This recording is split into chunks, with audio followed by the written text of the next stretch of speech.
Previously on Quest Friends Forever. In deep sleep, Jared is having a dream, and there is a halfling man that looked kind of dazed, and he looks right at you and says, "You're not the right person.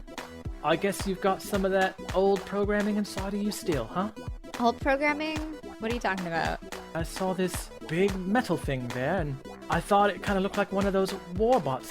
I tinkered around and saw that some of the memory engram matrix was damaged, so the robot probably wouldn't remember much from their previous directives. She feels like the people are the most important thing, as bad as Edric is and everything. More than anything, she wants to give these people their freedom. Protector, your legacy ends now. And then he is going to point a finger at Val. He casts heat metal. So you start suddenly feeling very, very, very, very hot. One single hit point left. Yo, Barrymore! And she begins falling toward the earth with her sword already out, and she cuts off his arm from the elbow down. Oh, shit! I'm gonna turn into a giant toad. This big frog gets Edric into their craw and swallows him up. The 800-year-old leader of the Petrichor Forest has died.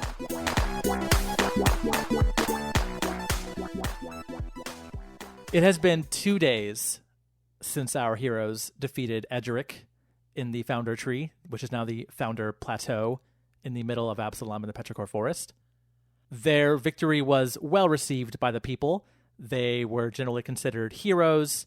The people were very open to this change of leadership, a regime change, some are calling it, though questions still abound about what the forest will look like in the future now. So everyone is feeling joyed, but also there's a sense of uncertainty in the air in the Petrichor Forest these days, but the high from being liberated by this evil person is still lingering, so most people are still in pretty good spirits. We zoom the camera back in, or not zoom, we slowly zoom in back in Absalom. Stephanie, you are in your old house, the one you used to live in before you left the forest. It remains standing. It was never torn down. When Edric took over in his evil ways, he basically condemned it, so to speak, like boarded it up, puts fantasy caution tape over the door. But he knew that knocking it down might be a bad move, since there were some people that still thought highly of the Protector. He thought that maybe wasn't something he needed to do. Also, why draw attention to it? She's just gone, whatever. So your house remained. So you have now gone back there. You've ripped the boards off the windows. Or not boards, fantasy boards off the windows. Were the boards made of trees that were cut apart and turned into boards? Because that would No. be bad. He probably used growth or something, plant to overgrow things, and then I just used the same thing to move it back. Yeah, you anti-plant growth it. It's kind of a mess in there. It's dusty. Some of the roots and vines sort of come up through the floor. But it's home. It's just like you left it basically that day. So you are in there. You have cleared a space in your room because you are working on Val at the moment. Val took some damage. They were heat metaled to within 1 hit point of their life. Oh my god, I forgot. So, not in great shape. There is less of a panic this time. When you worked on Val before in Nountown, there was a bit of a panic, an urgency of, we don't know what we're doing, they might die, oh my gosh, help me kind of thing with the blacksmith. This time, Val is still operational and functional, but you can tell there's stuff going on in there that isn't great. So you are now able to focus a little more and kind of take your time. So you are in there poking around. Ellie is in there with you. Jared is not. We'll get to Jared shortly. But Am you I and on? No, they would have to turn you off to work on you. So you're in there poking around. Ellie is across from you, holding one of the drawers open so you can kind of poke around with the wires and dabbing at your forehead with a cloth as you're poking around like you're in surgery. Not that kind of dabbing, David. And as you're poking around, Ellie looks over at you, and she knows you're concentrating. She doesn't really want to bug you, but she says, "So, how are you feeling these days?" She seems kind of nervous to bring it up. Okay. We haven't really talked about it a whole lot since the whole tree thing. How are you doing? Hold. Oh no, I got it. Sorry. Spark. Yeah, so Some sparks puff out of Val, and most of that remaining weed resin that we've been talking about this whole time has dried up, but just a little puff kind of gets in you, and you go, "Oh, gross! It's real skunky." Okay. Dank. Go ahead. Yeah, it's very dank. That's the sound effect. Yeah, dank. Someone just goes dank. Pew, pew, pew, pew. No, it's like a little puff of smoke, and in the smoke, little letters. Dank. Yeah, it's magical smoke. Okay, I probably need to take a break anyway, and I kind of back away a little bit carefully and put down the tools carefully, and then I look at Ellie. What did you say? I'm sorry. I was in the zone. I was just asking how you were doing, which that kind of answers my question, I guess, a little bit already. Weird? Can I be doing weird? Sure, of course. I mean, it's weird times, you know? I don't know how to feel right. I'm very happy, obviously, and I want to help everybody. But it's just weird because, like, for so long, I resented Edric and everything that he had done to me, and especially to our people after I left. And that was my whole reason for the way that I am. And now I spent so much time hating somebody, and like, who am I now that person is gone? Wow, that's more than I expected, actually. Wow. Whew, boy. Yeah, weird, right? Like, I don't know what I'm doing. I'm making it up now, and now I can't blame anything on anybody else. So that's not great. I mean, it's great, but it's like controlling your own destiny seems like a good thing, I guess, right? Yeah, but what is it now? It's done. I have fulfilled it. It's done. Well, we still have things to do. We're still going to the Pantheon, right? I mean, we are, right? Oh, yeah. Sorry, see? I didn't even think about. I guess, yeah. That's why we were on the road in the first place, right? Yeah, I still want to do that. Up and yeah. Poof. Wow. Another puff of smoke. Oh, jeez. Man, I really fucked that up. Yeah, no. So I'm just weird. I just need to sit with myself and think about who I am for a minute and what that means now that Edric is gone. Sure. And I can be home. Wow, that's weird. Do you remember like we're here? Yeah. It's a whole thing. I remember that day when I came and got you. The day we left. It's been a real trip, you know. In this little sweet moment, it's very nice. There is a knock at your door, Stephanie. Are we expecting anybody? I mean, I guess I'm the protector. That it's just gonna happen. Yeah. Okay. It's kind of surprising it hasn't happened already. Well, okay. And I like stand up straighter, okay. and kind of like move my hair around. And I'm like, I look at her for like a sign of approval. Like, huh? She gives you 2 big thumbs up and smiles and nods. Okay. She goes, okay. Stately. Here I go. And I open the door and I give a big, uneasy smile to whoever is there. You're doing like a hello. Hands on your hip superhero like pose, it looks like. Yeah, hands on my hips, one arm extended. Hello. Not realizing that I'm mimicking Val, who I'm working on right now. You open the door, and in the doorway, you see Laverne, the reader that you had been speaking to back in Oxalis Grove. And she is also standing there looking kind of stately with her hands on her hips and her white braid down to her right side over her right shoulder. And she says, is there like a good beat, like a full minute of just stately standoff that's happening here? It's a stately off. But Laverne speaks first, and she says, well, hello, dearie. How are you adjusting to your old home? Weird. Yep, I think I mean, you weren't here, but I'm weird. But, hello. Right. How can I help you today? Isn't that what your little robot friend says? Ah, shit. Yeah. Ellie kind of elbows you, like, don't swear in front of her.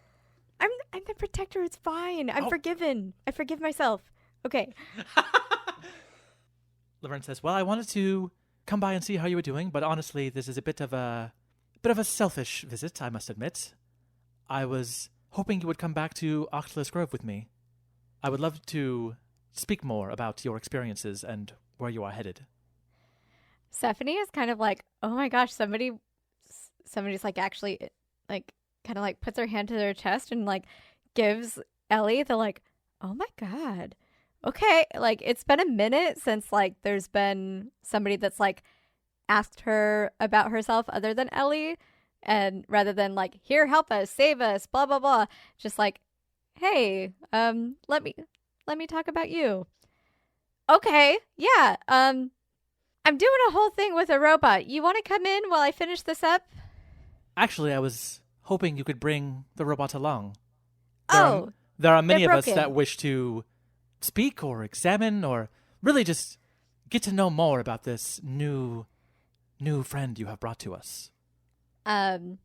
I gesture over to said robot in pieces and say, said robot is in pieces. Poof. Another puff of smoke for do some you reason. want- Even though Oh, nobody's dear. doing anything on Val, it just comically poof. Oh dear. Do you want them assembled? Do you want to learn how to... Should I finish this first, or should we just take them with us right now? I would enjoy being able to speak to them, as would Okay. many of my fellow readers. Come on in. Ellie, could you get some wineberry juice for Laverne over here? I'm She gonna laugh- try to wrap this up. And I roll up my sleeves and say, I curse a lot. I'm very sorry. Laverne kind of chuckles as Ellie hands her a goblet, we'll say, of wineberry juice, and Laverne goes, "Oh, this takes me back. Ooh. It has, as the children say, it has been a minute." Ooh, Oh my okay. You know what? God. Ellie, around for everybody. Let's do this. Maybe it'll be better this way. Maybe that's what I need. DJ was always under the influence when he worked on them, right? So maybe that's it. Maybe that's what I need. I need to stop thinking so much. I need wine, berry juice. As you are saying all this, kind of to nobody, like you're kind of looking at Val and looking back and forth. Laverne looks over at Ellie and kind of just goes, "DJ?" And Ellie goes, "Oh, don't worry about it. It's a whole thing."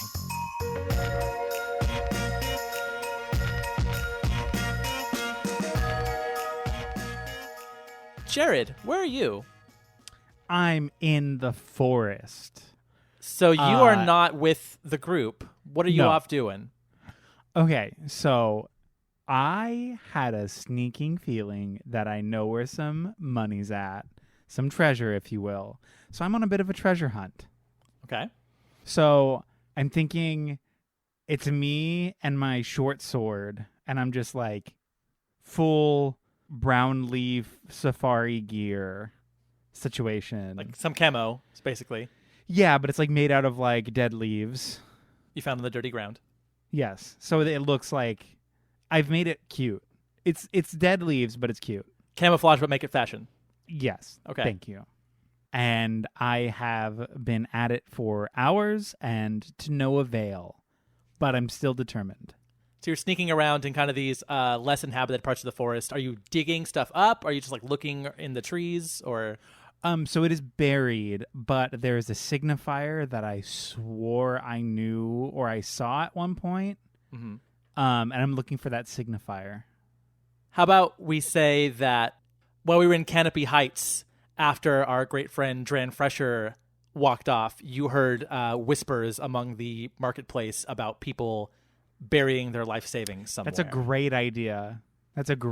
Love it, love it. So you are in that area. Of course, Canopy Heights is up in the trees, but you are down below on the floor level, poking around. Yes. Kinda And staying out of rumor sight. has it that a lot of those rich folk bury their stuff near each other. So you're hoping to find a whole cache of it. Possibly. I'm cache trying to of rob cash. I'm trying to rob some rich folks. Okay. So you are creeping along, kind of trying to stay out of sight using your fashion camo. And as you are digging around without a lot of luck for you've been out there for what, like a day? Yeah, a little over a day. of like incessant searching. Cool. As you are digging around, I want you to do a roll for me. Can you roll a perception check? That's always a 3. good reaction. Yeah, hilarious Right. laugh. Mhm. That's fine. I got an 8 total. Oh, so you rolled a 2. I rolled a 2. So close to crit failing. Okay. So then you do not hear God damn it. footsteps approaching you. We'll say you are so focused on digging around the ground, looking for these signifiers, you are laser focused on this treasure.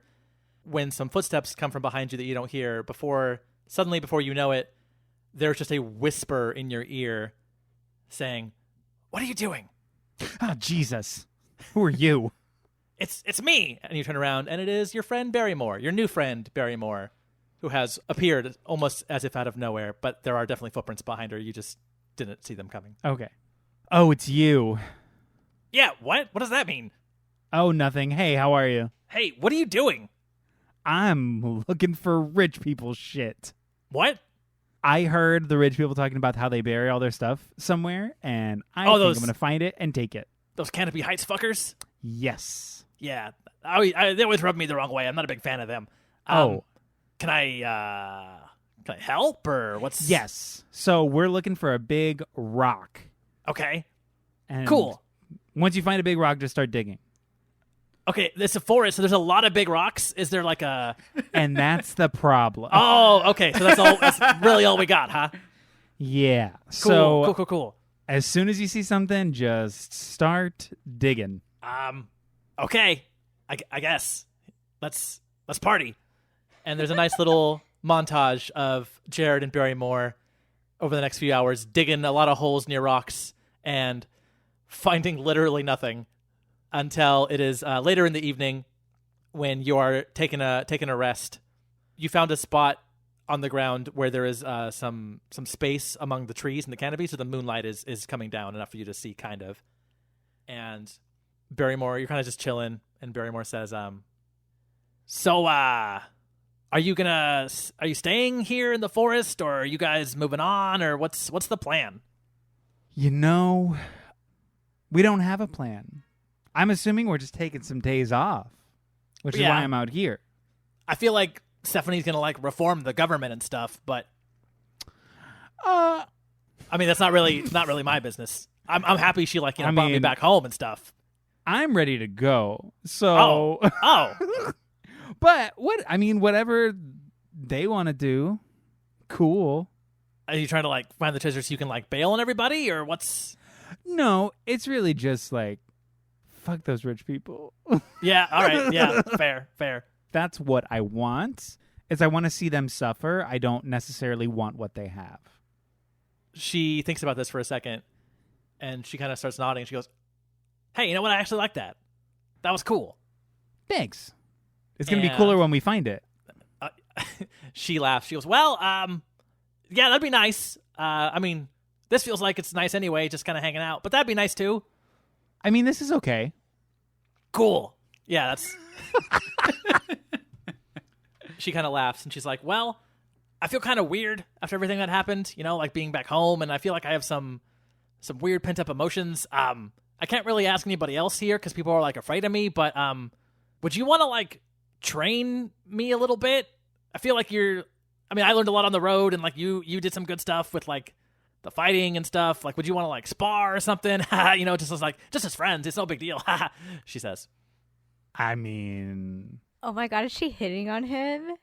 we could fight if you want to. No, just like for fun. Like it's just for fun. Like I don't feel like I could ask to protect her because she's all like important, and I probably shouldn't hit her. And I feel like I couldn't ask the robot because I don't really know how to talk to the robot. And Ellie's too gentle, and I don't really have any other friends. So I take out my short sword and I aim it directly at Barrymore. she smiles. She's like, "Okay, good. I mean, I know we're all friends now, but I led kind of a rough and tumble life there for a while, so it's going to be an adjustment for me. But this would be fun. Yeah, let's do it." And she pulls her sword, and we have a bit of a spar that we don't need to roll through. You're not trying to actually kill each other or anything. No, it's Is just there, some. is there cool music? There's really cool music playing right now. It's just on the podcast. Pirates of the Caribbean theme.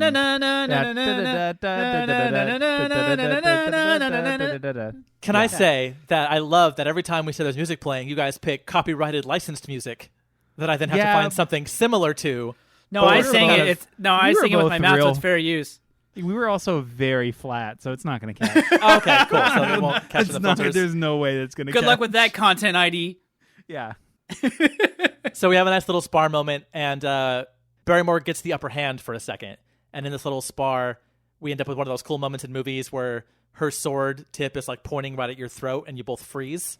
Okay. Kind of thing. And she laughs a little bit and goes, "Ha ha, gotcha." On pod and off pod, is there sexual tension? Is that what's happening here? It's not so much sexual tension. She literally doesn't have any other friends. Okay. You guys grew close because you did the away mission when you were pretending, right?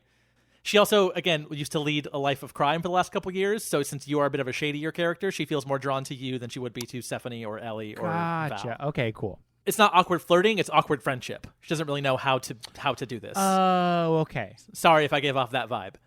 No, I was just trying to clear because there was a hint of like in that moment with like the throat thing. I'm like, oh, it sounds like Eric felt the sexual tension. I was feeling something, and that's why I was like, he wants to ask the DM if that's going to be reciprocated properly if he acts on it. I mean, he can bring some if he wants. I don't know. No, I'm not. I'm not going to act in character and be like, "Hey, what's up?" But you don't want to act at a role play love scene with me right now in front of our friends? No, I'm actually really cool without that. For as fun as that would be. Yeah, as fun as it would never. Yeah. Should we take an audience poll? Yeah, hey, I would. Hey, listeners. Hey, Quest Friends fams. To be fair, I would absolutely rock your world in this fictitious narrative. Sure. You would crit. You would crit my world. I would crit your world. But to lift no, you up. I don't. Great. Yeah. Great. I don't think I want to. No, sure. I was just asking only for the sake of because it felt like sword to throat. Mm-hmm. I'm like, oh, well, there's something going on. It also is reminiscent of when she first found you all, when she put the knife to your throat, right? So when she tried to kill me. Right. So we're having a nice little flashback there. Also, Dave, when you said Quest Friends fans or fam, whatever, the fandom is now called Quest Fam Forever. I just decided. Quest Fam Forever. Quest Fam F-A-M? Forever. Yes, that's the fandom. I just decided. Just check hover.com, our new hey, sponsor, Quest Fam. hover.com. Okay. It sounds like an MLM. So we have this nice little Pirates of the Caribbean moment where the sword ends up to throat or whatever, and she says, "You're not too bad, but I feel like you could add a little more to your game, so to speak. I mean, you're not." I watched, I was there at the fight. I was a fly a lot of the time for that fight versus Edric, but I was watching from above, and the robots got magic, and the protectors got magic, and I feel like you need to maybe you not have to, but like you could step up your game a little, and I might be able to help you with that if you were interested. Well, if you think I could step up my game, then go ahead and end it. Well, I mean, do I it. Hurt you? I don't want to hurt you. I jump back. Oh shit! Okay. Full backhand spring. You're gonna have to make a roll for that. As somebody else who's tried to do this 9 times, you better fucking make a roll for that shit. I hold on. I'm gonna break down exactly what I'm doing. Okay. I handspring back on my hand up throw as I'm going back. I throw my sword. I do the exact routine from Bring It On. The backhand spring, step out, round off, backhand spring, step out, round off, backhand spring, full twisting layout. And as I plant, the sword plants directly blade into the ground to my right. Okay. And I say, well, before you say anything, you do need to roll. In fairness to David, you do need to roll an acrobatics check to see how well you do on this. And see, now I'm an acrobat. Now I'm an acrobat. That's true. So that's what I'm doing here. Hey, 20-fucking-3. Amazing. It looks amazing. It looks exactly like the movie. The popular play in this world bringeth it upon, and it looks amazing. Iconic. So you do it, and then what do you say? I land, and I say, Allah said, famous film, it hath already been broughteth. It hath already been broughteth. It hath already been brought. Great. She laughs, and she's like, holy crap, that was amazing. Okay, I'll make you a deal. You teach me how to do that, because that was cool as hell. And I'll teach you this trick I know about how to be a little bit more, harder to hit, we'll say. You got yourself a deal. Boom. And that's how you learn uncanny dodge. A la the famous television show Deal or No Deal. In this instance, this very specific instance, it is in fact a deal.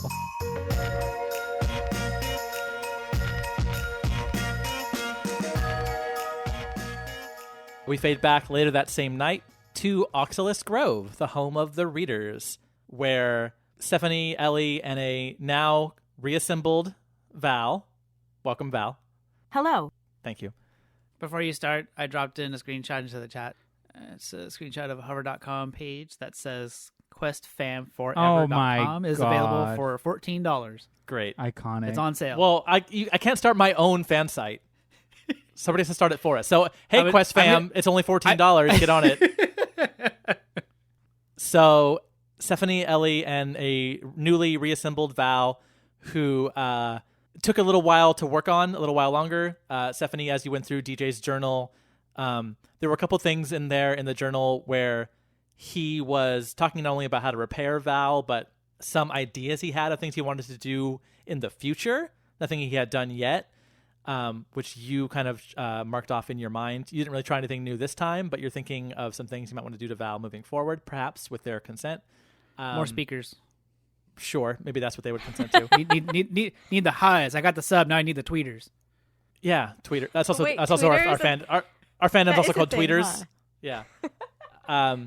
So while you were in there, you fixed Val back up. Some of their internal processors and wires had gotten pretty melty from the heat metal attack from Edric, but you did that, and you noticed some other wires were kind of loose that you maybe missed last time in your panic that you have reassembled. So as Val came back on with all their fax machine dial-up sound effects, they seemed better than ever.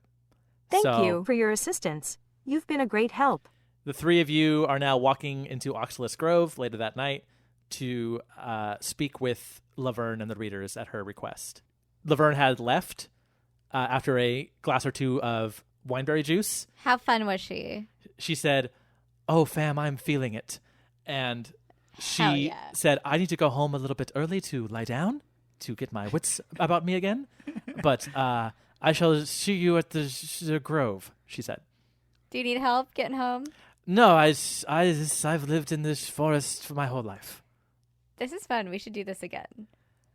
She laughs and she says, "I'll see you tonight." So now it is later that night, and you are approaching that sort of that tree of knowledge that we visited before, where the people can kind of just touch the roots and read and learn things. They just call it the library. Kind of ironic because there's no books in there because books are made of trees and they're not going to do that. But it is their version of a library. It's kind of their own tongue-in-cheek joke of like, get it? But they're not very, not a very charismatic forest as we have learned. Oh my goodness. So Tongue-in-cheek, more like tree and trunk. got him. Whoa. Oh dear. No, thank See, you. that's a better joke than they could make. So there is a big group of readers in this tree. There are 20 of these older elf druids in this tree waiting for the three of you, kind of just lined up. It almost looks kind of weird and culty, but it's not weird and culty, I promise. As they're It's like waiting the for you scenes to enter. in pick any number of Star Wars scenes where somebody first gets to a planet and there's Sure. like the dignitaries out there. They're waiting for them at the landing pad and the whatever. Yeah. Laverne is there. She has recovered. When she sees you guys, she gives you kind of a wink, like a Hello. Hello. Hello. Yes, Very hello. over enthusiastic, waving. Like, how like imagine Val's body has to kind of tilt to the side so that the arm that's up waving gets a little higher to make sure that she knows that just waving it, just crazy waving. Hello. Yes, hello. Yeah, it's very nice to see you. Stephanie, I would love to speak to you myself, but if it is okay with you and is okay with you, and she points to Val, my cohorts here would love to speak with you. Is that agreeable? What do you think, Val? Do you want to talk and answer all of these people's questions and hang out and make friends? Sure thing. All right. Val, let's go That of means hell yeah. Val, let's go of Stephanie's hand because obviously they were holding hands the whole way there, Of course. and then immediately grabs the old reader's hand. Well, I'm going with the protector, but my friends here are going to speak with you if that is all right. there's a beat where Val's chassis turns to look at the other person, and then back again, and then lets go of this reader's hand and go and runs over immediately to the nearest person. And Greetings. I am a variance alpha psionic Altonian Lexotransceiver unit, model number XFCED001, but you can call me Val for short. It's great to meet you. It is another. And then as soon as they finish, Val puts up the hand to hold that person's hand too. So you have grabbed the hand of another reader. This is also an older elven woman.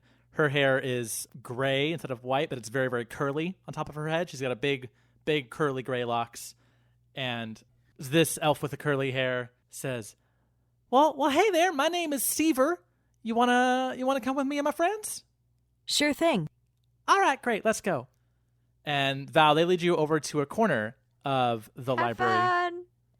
Val turns around with the same amount of enthusiasm, waves back at Stephanie. So long.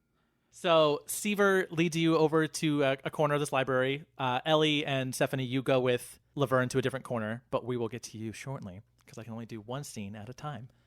So Val, Seaver, and the other few readers lead you to one of the corners of this library, and they ask you, they just say, could you stand right here? That'd be great, thanks. Sure thing. And they form a circle around you. And at first, they don't speak to you. They're all kind of speaking to each other, kind of like whispering, like kind of pointing. They're trying to figure out your whole deal because, again, this is new, but they're trying to be they're trying to use this as a learning situation, a learning experience. Yeah, that's what the word is. I'm a teacher. I should know that. And so after whispering to each other for a few minutes, and one of them kind of leans forward and like doesn't poke at you, but like you can tell they kind of want to poke at you, and they're kind of just looking and circling around and looking at your parts. And finally, one of them whispers to Seaver, and then she turns back to you, Val. She says, "Well, you sure are something, huh? How old are you?" I'm afraid that information is not available at the moment. Okay, interesting. Why don't you know that? I'm afraid that information is not available at the moment. She kind of clicks her tongue like, huh. All right. Greetings. I am a variance alpha psionic Altonian Lexotransceiver unit, That's a fun model one. number XFCED001. Great. But you can call me Val for short. It's great to meet you. Okay, well, thanks, Val. Well, I think we established that already. So listen, Val, do you know what we do here, the readers? Was that explained to you? I'm afraid that information is not available at the moment. So it's a repeating thing, I guess. I'm new to the pod, so I didn't know this yet. Well, how can I help you today? Well, let me tell you. We, the readers, we read the signs of nature, the wills of nature, the trees, the wind, the dirt, the rocks, all of it. We figure out ways to listen to what nature's trying to tell us. And you obviously are unnatural seems like a slight. It's not what I'm saying, but you are a construct. Is that fair Don't to worry. say? Okay. You can trust me. I'm friendly and approachable. You seem that way. I agree. But even constructs, even change materials used to be natural at some point, right? Wouldn't you agree? Sure thing. Sure. I'm glad. You're very agreeable. This is fun. So I was wondering, with your permission, if we could try to get a sense of your natural elements. I would like to try to read the elements that make up your alloys, I guess, so to speak. You may be some kind of reinforced metal, but I mean, that used to be natural once upon a time, right? You're just in a different state now. Laugh out loud. All right, that's a weird one, but all right. Sure thing. So to learn a little bit more about how you were made, maybe how you're put together, some of the things you've been, some of the things you can do and are capable of, I would like to do that. So I'm going to need to put my hands on you. Is that okay? Sure thing. Great. So Seaver steps forward face to face, although she is taller than you, but facing the same way. And she reaches out her hands and she puts them on where your shoulders would be, I guess, your top of your arms. And she kind of moves her fingers around a little bit to kind of get a good feel, and then grips a little bit tighter and closes her eyes. And the readers in the circle are just watching patiently. And there's a couple beats, a couple seconds of silence until Seaver opens her eyes and pulls her hands back from your shoulders very quickly and very suddenly, and takes several steps back from you, and is suddenly breathing very heavy. Oh my goodness. Oh my goodness. Okay.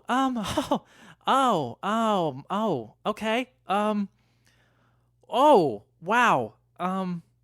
Hey, thanks so much for coming. I think I got all I need. I need to leave immediately, if that's okay. Oh my goodness. Oh my goodness. And oh dear. No, thank you. Sure thing. Her sure eyes. Thing. Okay, yeah. She, as you talk this, she's taking a step back every time you talk, and her eyes are wide. She's like, "I need to consult." Don't worry. You can trust me. I'm friendly and approachable. And she turns and she runs out of the library, leaving the rest of the readers to look confused. But they also all take steps back. They're kind of taking cues from her, and without saying a word, they start to also step away from you and shuffle out of the library, their eyes wide in a sense of panic. Val turns left, right, is unsure what's happening. Clearly, I did something wrong, and I don't know what I did.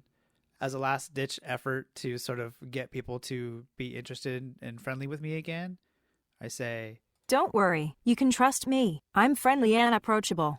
Let's get this party started. And just kind of solemnly bounces up and down to the beat, hoping that get a dance party going. They've already all moved away, and when the music starts, actually they move away a little quicker, and you are dancing. So sad. You are dancing all by yourself. Oh my goodness. So Val's standing there, and then kind of slouches downward a little bit. Ouch. So while that's happening, so before they're running out, so simultaneously during all that, over to Laverne with Stephanie and Ellie, and you all take a seat in the corner of this library, several yards and feet away from the circle of Val stuff that's happening. And Laverne sits you down, and she looks at you, Stephanie. She says, "Well, Protector, you have certainly done what you came here to do, it seems. And I just am very curious to know what you will do next. Honestly, I have consulted with the wind. I've consulted with the trees. I have tried to read, but again, I have told you we are not soothsayers. We're not fortune tellers. I cannot tell the future, and right now it is difficult to tell what this forest will become." I think there's no way to go but up now that Edric is gone. So spirits certainly seem to be up in the forest. There's a general, much more positive aura happening these days. But as far as how things will look, tomorrow versus a year from now, it is unclear. The permanence of the situation is up in the air, it seems. So I feel like people will be turning to you, and I would like to have some kind of hint of what that will be. Sure. What do you see happening for this forest? Are you staying? Are you going to lead? Are you our leader now? Is that something you want? I feel like it's not something you want, but I must ask. I am not very good at the talking thing. I'm not good at politics. I'm not good at, that whole smoke and mirrors kind of thing. I have been very open about what I want, or what I think should happen, and I think that people should lead themselves. I don't think that obviously I don't know what's best for myself sometimes. I personally am not capable of always making good. See already. Yeah, this would not be a great public speech, I have to say. No, absolutely not. That's why I have Ellie. Thank you, Ellie. Ellie waves. Hello! How can I help you today? Wait, heck, I did it again.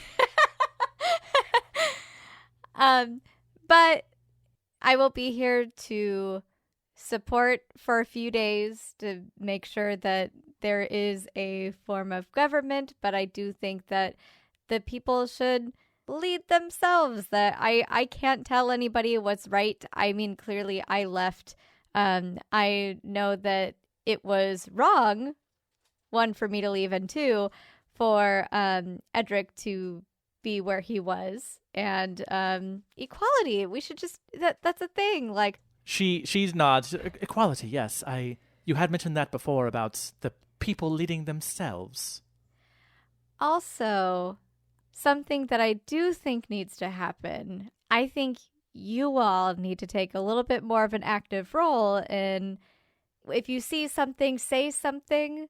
We had this conversation where you knew what Edric did and did not tell anybody or warn them what was happening, and that's not okay. That is something that I think you absolutely should have said something and could have caused or could have helped people, could have helped us not be in this mess maybe, or let things go this far. I know that for a long time the readers don't say anything and they just read, but what good is reading when you don't disseminate that information? At that point, it's just self-service, and you're not serving your community and you're not serving the people. You're just doing it out of vanity. I'm sorry, this all sounds very bad. But truly though, the whole government basically internally imploded. Sure, it was there externally, but you saw how bad this person was treating everybody and did nothing, and that's not okay. People need this knowledge. People need to have guidance, and I think that you guys need to be a more active part of that. Laverne is just nodding along while you're talking, Stephanie. She says, well, in the history of the forest, it's always been our duty to serve the council and report on our findings to the council so they could dole out decisions and things and such. They can't be trusted. The people are now the council. It's a thing. See? I mean, as a result of current events, and she kind of does big eyes at you. Hey, that's me. There is no longer a council, and it sounds like you are not interested in reforming one with this people leading themselves idea. So with no more council to report to and to serve, I suppose we would have to serve another purpose. So... Socialism. Say it with me. It will be... Is that what this whole podcast has been about this whole time? Oh, we've been tricking you, readers. This has all been indoctrination. Gotcha. Damn, Daniel. So she says, it will be not an easy transition. Not that we are unwilling, but it is just, when you've been doing something for literally centuries, it is sometimes hard to switch gears. But I will need to speak to the readers, of course, and discuss these potential changes, and we'll have to come to some kind of decision on our own, which is, again, not something we do quite often. But let me speak with them. And she turns around to kind of motion over in their direction, and that is the moment when Seaver is pulling away from Val and basically just running out of this library, and the others are backing up and forming out in kind of a slower line. And faintly in the distance, you hear Val's song and see Val bouncing. And Laverne looks back and goes, "Oh, I should probably figure out what that is about." Oh dear. Ellie says, "No, thank you." Okay, you go figure out. I'm going to Val to see what's going on. Sure, but yes. Let's go to our respective places. Okay, and then let me know. Let me know, because yes, my little one's involved with this. My little one. She gets up and she scrambles out of the door. But in a stately way, a stately scramble.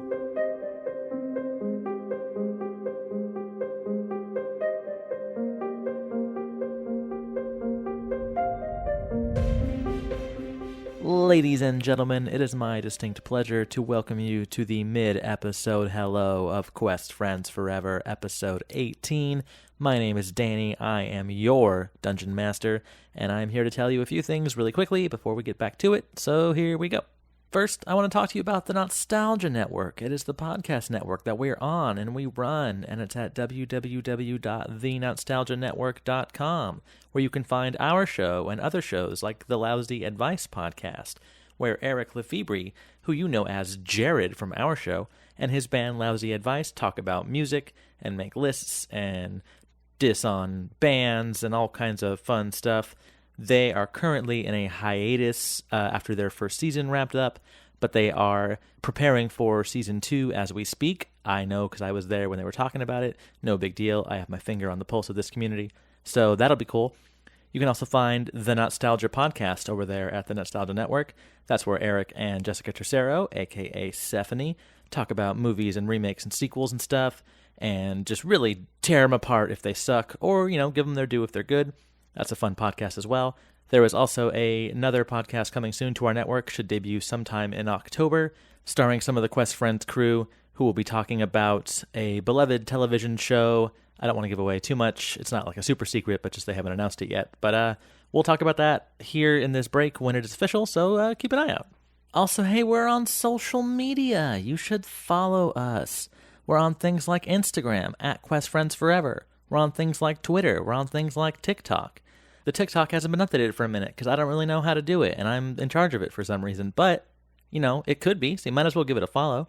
Instagram is mostly where we do our stuff, but, whatever one you want. There's also YouTube. You could do that too.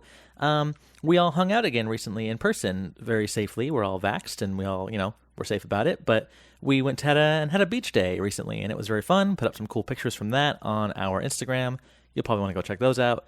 And, give us a follow, and we'll be your best friends. Speaking of friendship, don't you want to do something nice for your new friends here on this podcast? We think it would be cool if you did want to do that, and by doing that, you gave us a rating and or a review on your podcast app of choice. That could be, Apple or Stitcher or Google or what have you. But those ratings and reviews are super, super cool and super, super cute and super, super rad. Those help us out a lot. We're always growing, always trying to reach new people, and that can help that happen. So that would be really, really just dandy if you could do that. Also, I forget to do this almost every time, but I wanted to give credit where credit is due and make sure you all know that our episode art is done every single time by David Tercero, who plays Val on the pod. He does a great job making art for every episode, and we're really appreciative of that. And the opening theme and closing theme music of the show is done by Eric Lefebvre, Jared, of course. He came up with those little tracks before we even started, and I heard the theme, and I was like, yep, that's the one, that's the theme. So it is really cool to be on a podcast with such cool, artistic, creative people, and it makes me feel pretty lucky, and I just wanted to make sure they were given their due credit. But that's enough of that. Let's get back to the episode and figure out what's going on, and we'll see you in 2 weeks. Bye, bye, bye, bye, bye, bye, bye, bye, bye, bye.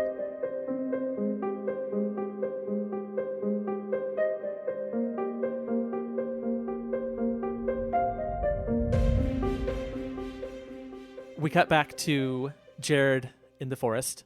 It is later that evening. There has still been no luck with the treasure.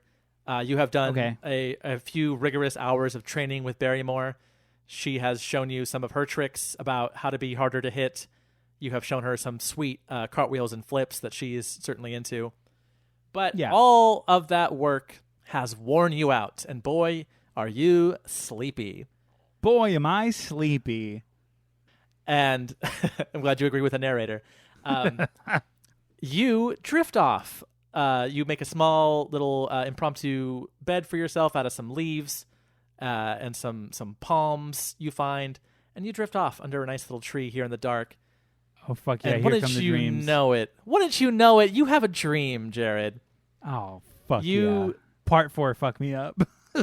You suddenly snap to consciousness in this dream, not awake, but in this dream, you realize you are in some kind of arena. There are bleachers on both sides of you, of people sitting holding big like legs of meat with big like flagons of ale, flagons, whatever that word is, big cups of ale and wine. And you look down at yourself, and you are riding a horse right now. You're on top of a white horse, a completely white horse. And you are wearing a very, very shiny and polished suit of armor. Okay, and big Casey Musgraves vibes. I'm into it.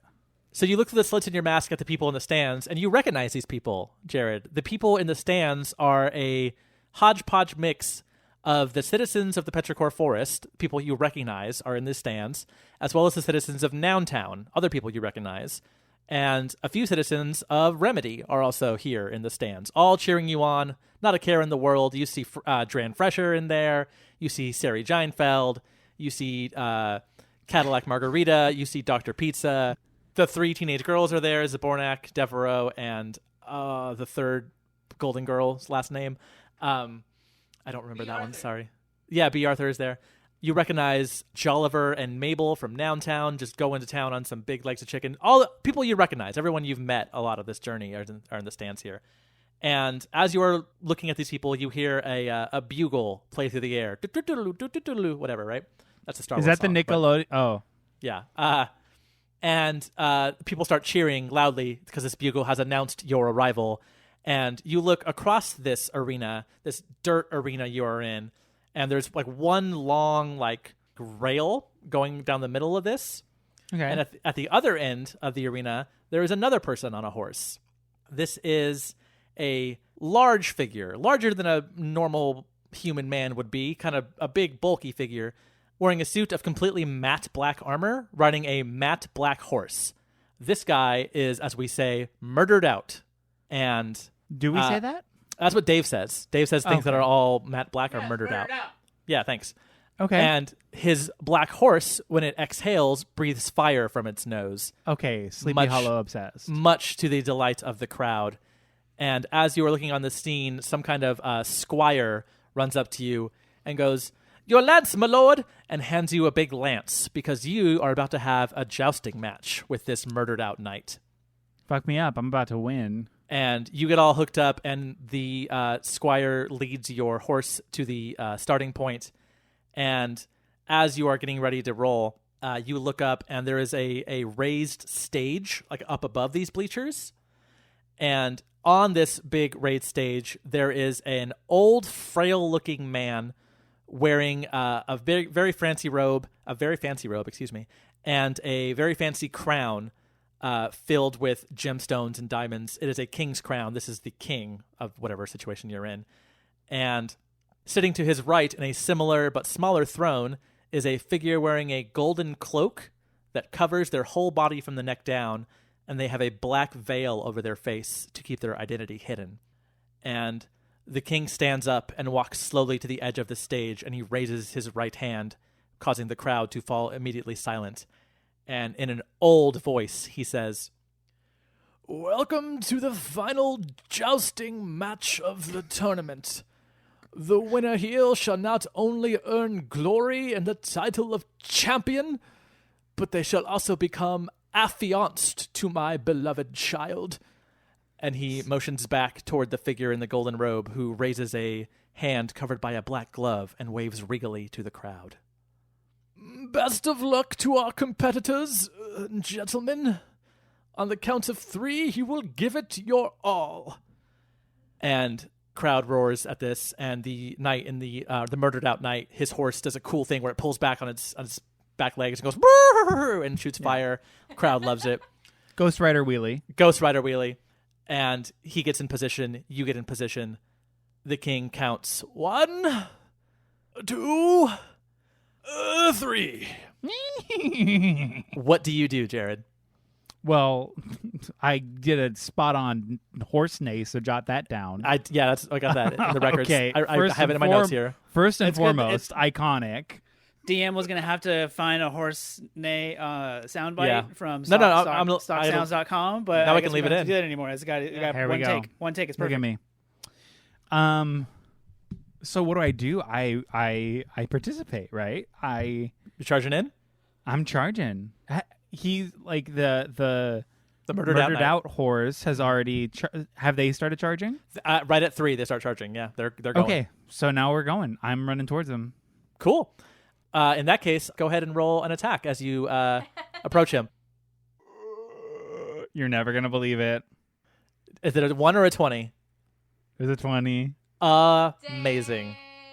It's his dream. He can create all he wants to. So, tell me how cool it looks. Like, does anything cool happen? Like, do you have like fucking magic in this lance, or how do you hit him so good? So what happens in this moment is, as you know how when you're jousting, as we do, halfway down the joust path, that's when you sort of lower the jousting stick. Mm-hmm. The jousting stick. So I lower the jousting stick. As I lower it, the tip of the jousting stick opens up like a cartoon gun, and like 8 other jousting sticks come out of it and sort of like telescopically extend into this circular sort of like sphere wheel of smaller jousting sticks. Holy shit. And then it's like a leveled up Contra gun of a jousting stick. Yes, exactly.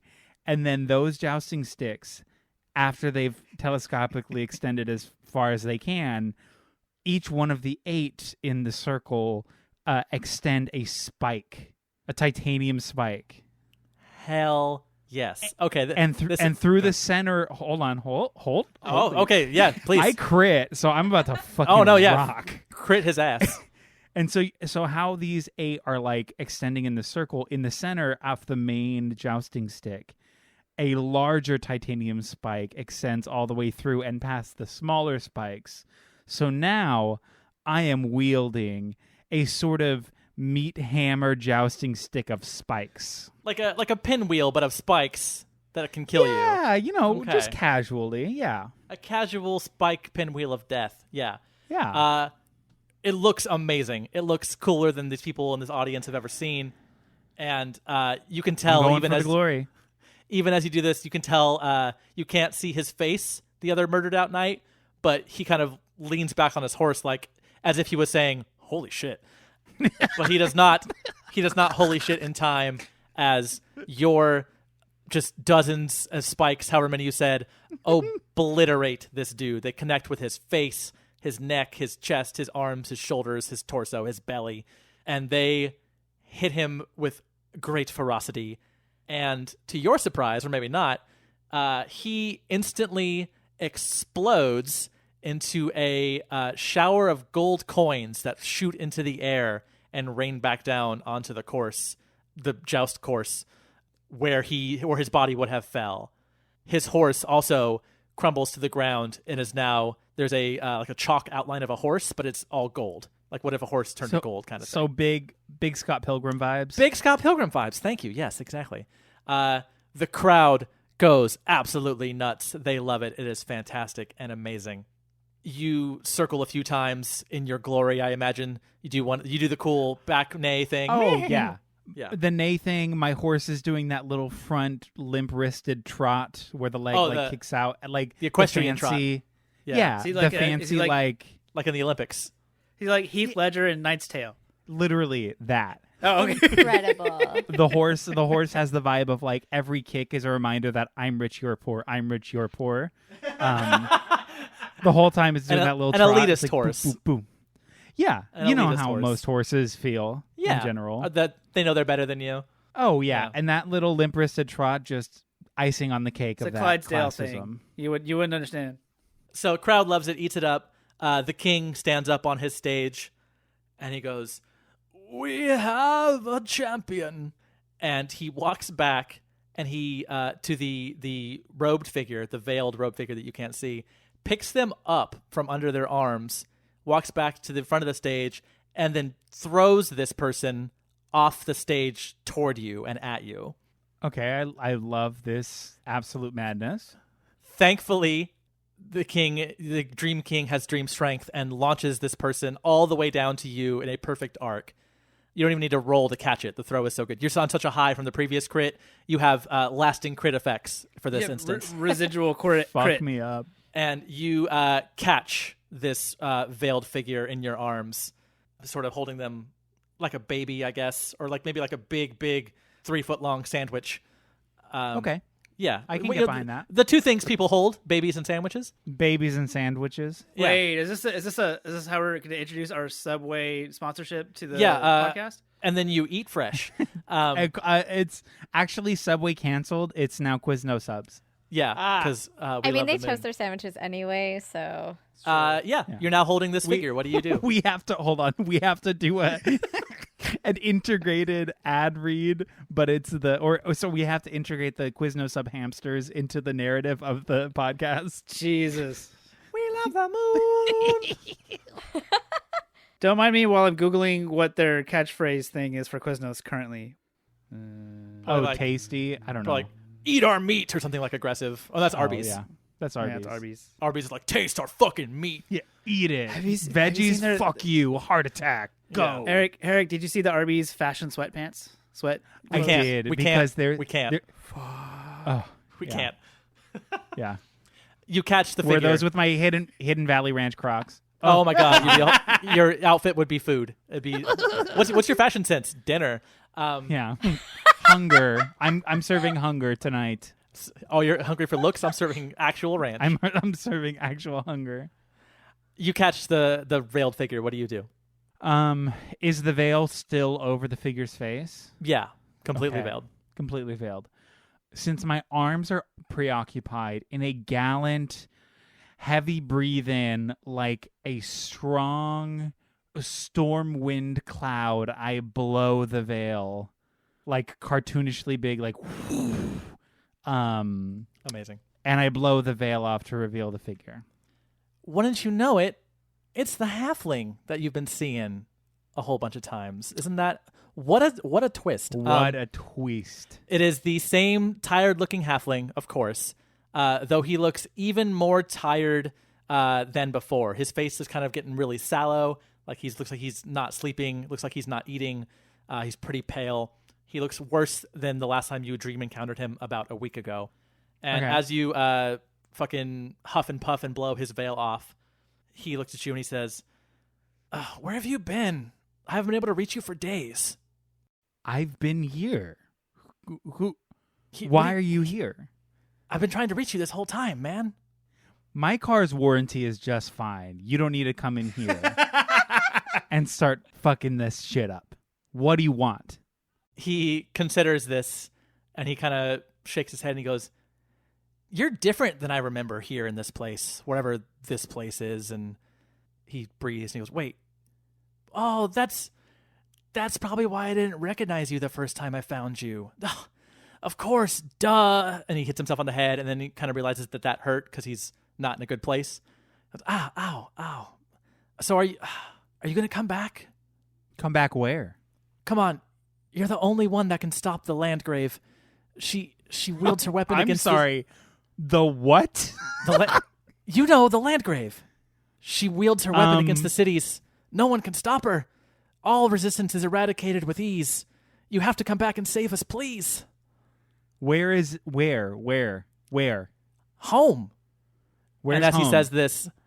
he says home, his body starts to get kind of staticky, like a bad TV set, and he seems like he's kind of like fading in and out of corporealness, but he's still there. And he kind of senses this is happening. He looks down and kind of touches himself like on his chest. He's like, "Wait, I'm still here. Okay.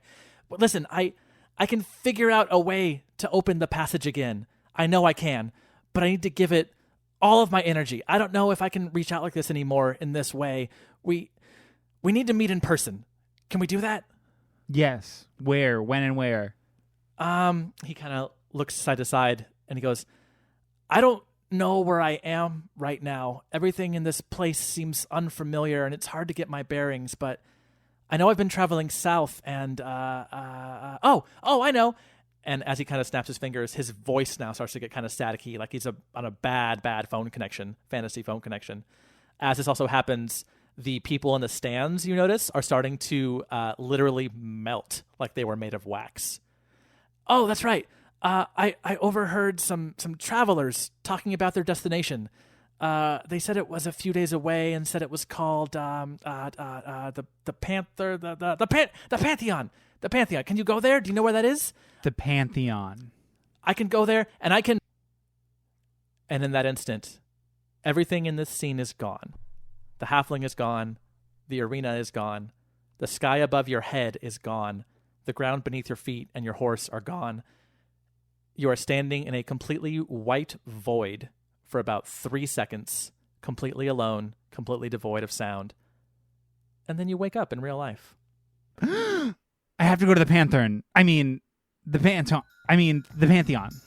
Barrymore, who is sleeping a few feet away from you, stirs and goes, "Shut up, I'm trying to sleep."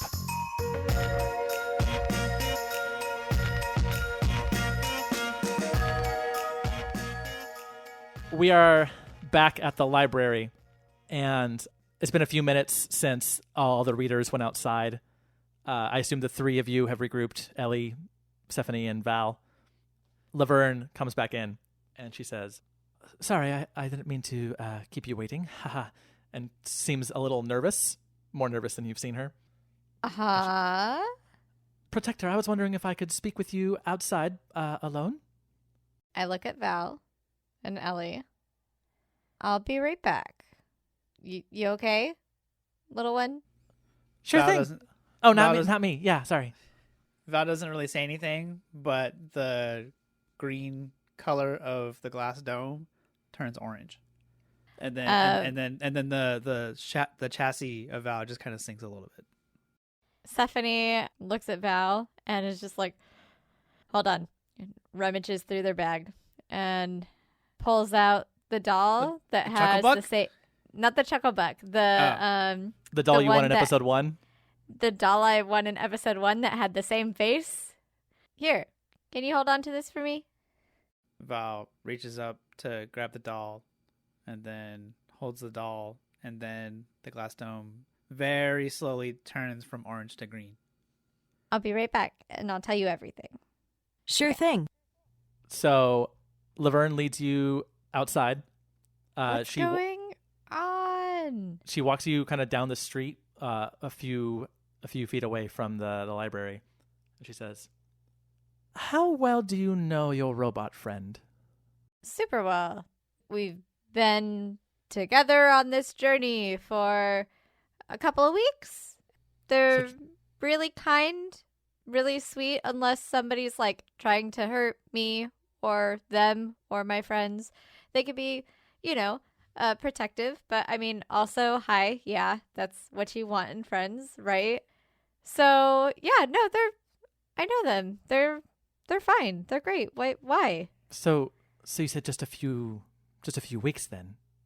Yeah, Not a long time. No, but I also have been in checked out the robot guts and stuff. Sure. So I know what's in there. I think I know this, and I know it's dad, kind of. Interesting. Or stepfather. Yeah, she actually stops you and goes, "Wait, the person who built it? Restored it. Interesting," she says. Fiddling around inside of somebody's insides. I think you have to know them quite well in order to do that. And know yes, I kind imagine. of things that make them tick. Right? I mean, yeah. I wouldn't know, but I know them. They're fine. What is happening? she gives a sigh and she's like, "It was quite a dramatic reading that Siva got from Val. Are you aware that Val used to be a BattleBot?" Yeah, but reprogrammed. Also, don't give me none of this, like, oh, well, in a past life or whatever, they may have not been great because y'all sat here and did nothing while Edric fucking murdered all of the council folks. So he wasn't reformed. He was just an asshole the whole time. He was just a murdering asshole who felt no remorse. This little one, I'm pretty sure that the whatever battle personality was like a whole different thing, because like Val is basically all new from the ground up. Can you imagine Val hurting anybody that I didn't tell it to? Wait, hold on, that's bad. Well, hang on. Continue. In their current state, the robot seems, I believe, friendly and approachable was the terms. Mm-hmm, and, you know, it has definitely been a shock to us here in the forest to experience time with this robot. But sure, right now, they seem just fine. But they are not completely new from the ground up. There are still some lingering older elements in there that we read. Whoever built Val built them for a purpose. And yes, BattleBot was in there, but it is something more. When Siva placed her hands on the robot to read the elements of the alloys, did they hear music? Because I mean, like the DJ thing is also kind of a. There was a little bit of music. DJ yes. is but you know, the initial readings were a lot of sounds, a lot of lights, some drug paraphernalia, which honestly was a bit confusing. I mean, like, you know, let people live. But of course, further back there was murder, unsanctioned murder. We'll say there was torment, there was torture. whoever built this robot, we'll say it seems built with some of the most malicious intent and magics we have ever seen. And as you could tell by Siva's reaction, it is not a pretty thing to actually lay your eyes upon. Okay, but I'm processing. But first, I always thought that like we were one with like the elements of like nature and stuff. Are you talking like can you guys like read like people into people's souls? Is that like, oh my god, well, don't look at me. Don't do this. Hold on. Wait. Wait. Well, no. Wait. Don't look at my browser history. The natural elements that make up the robot gave us a glimpse, as well as the magics that were imbued in it upon their creation. It seems to me, I'm not very familiar with this BattleBot idea, but this is more of it's not just a warbot, my friend. This is some kind of tormentor, torturer, not a good thing, we'll say. In Stephanie's mind, she's trying to imagine Val torturing somebody, and it's a lot of hello, kicking a door, or hello, and then like playing the music, but playing it like really loud and putting their speaker right next to the person. And I'm just like, are you sure we're talking about the same one? As I have explained to you a few days ago, we readers, we are not wrong about these things. Well, it's something you need to be aware of. We're leaving soon, so I mean that's a thing. That's good. Yes, but many of the readers are happy to hear that now that they have learned this. Rude. Oh my God! First you want me here, and now you want me to leave. Okay. This is a lot. I'm not sure what I think about this. I don't think that they are capable of that.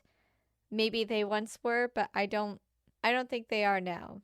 I understand that these things may have happened at some point or whatever. I'm still learning stuff about robots. Is this outside? Is this taking place outside? This is inside. No, they're outside the library. Stephanie and they are outside the Laverne are library. outside. Stephanie and Laverne are outside. Okay. Yeah. I burst through the foliage and I'm saying, hey, I'm back. No need to say hello. Let's go to the Pantheon.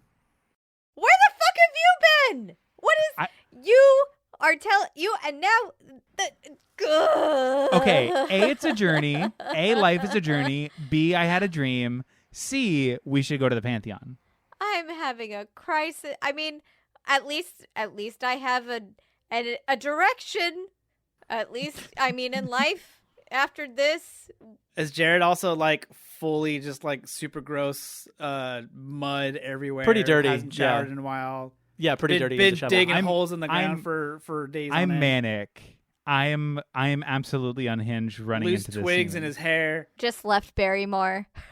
Yeah. Barrymore comes running in like 2 minutes later like, what the fuck? Stephanie just sits down. She just sits there and pulls out her headphones and just kind of like puts her hands on her temples and is just like, oh my God, what is happening? There's a lot. It's a lot.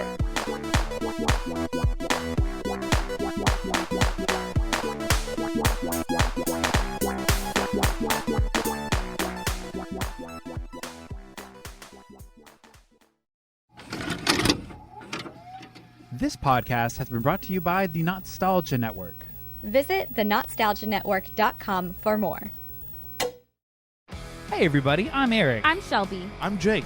And we are the band Lousy Advice from the Lousy Advice Podcast. Come listen as we draft artist and genre-centric best of lists. With the help of our closest friends. These lists are canon. And there's not a goddamn thing you can do about it. From Misfits to Cher. Green Day to Gaga. Or Pup to Paramore.